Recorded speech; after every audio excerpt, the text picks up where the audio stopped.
Oi, primeiramente eu devo me apresentar, meu nome é Wesley, para quem não me viu em nenhum outro lugar da internet, etc.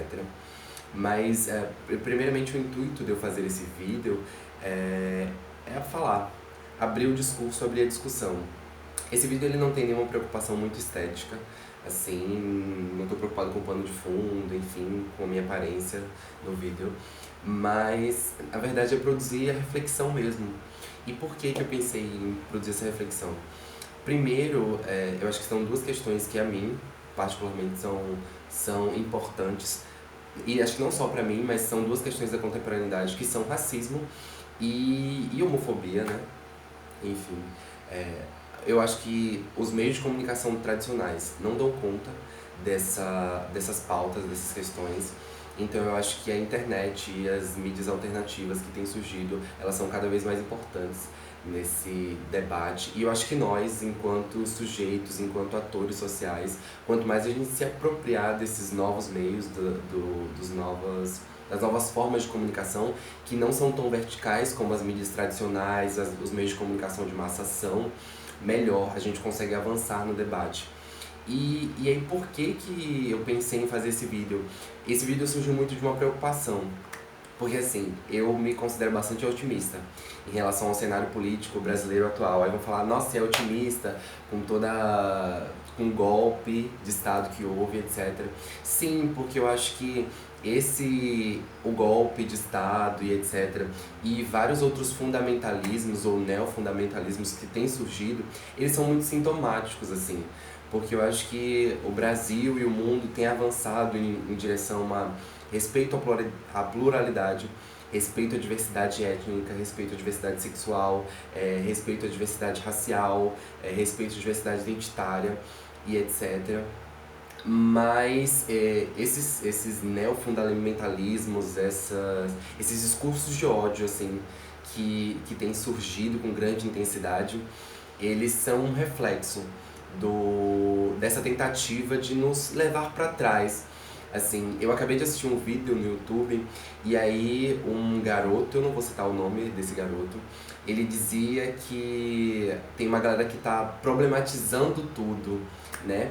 E é interessante que, assim, o discurso meio que parece, nossa, mulheres não problematizem, a vida de vocês já é perfeita, negros não problematizem, voltem pra senzalas, sabe?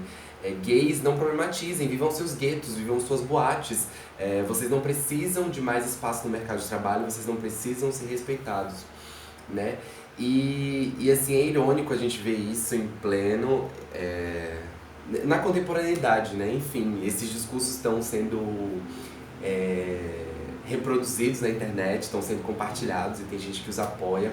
Então, assim, por mais que eu pense que esses discursos de ódio muito intensos, ferrenhos por um fundamentalismo, por uma volta assim de valores conservadores, mas não só conservadores, né? Porque o conservadorismo em si mesmo, talvez ele não seja tão benéfico, mas eu acho que o perigo é quando isso se transforma em discurso de ódio e quando você legitima o seu lugar social em função da inexistência do outro, sabe? De uma invisibilização.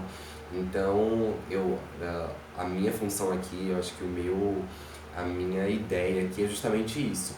É levantar outras vozes, é dizer que negros existem, homossexuais existem, mulheres existem, independente dos discursos de ódio, nós vamos continuar falando, nós vamos continuar dando a nossa cara, porque se Zumbi dos Palmares ele não tivesse problematizado, talvez negros estivessem na senzala ainda. Eu acho que se as diversas mulheres historicamente, desde as filósofas até as mulheres na política, etc., se elas também não tivessem problematizado, elas não teriam ocupado outros espaços. Enfim, eu acho que se gays não tivessem também problematizado, enfim,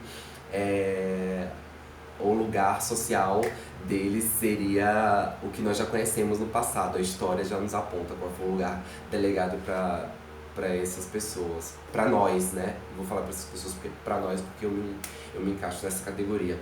Eu queria contextualizar assim, eu quero dizer que eu não essencializo essa discussão. Eu acho que isso é só o começo, porque a gente pode falar sobre mulheres, falar sobre sexualidade, sobre homossexualidade, sobre negritudes.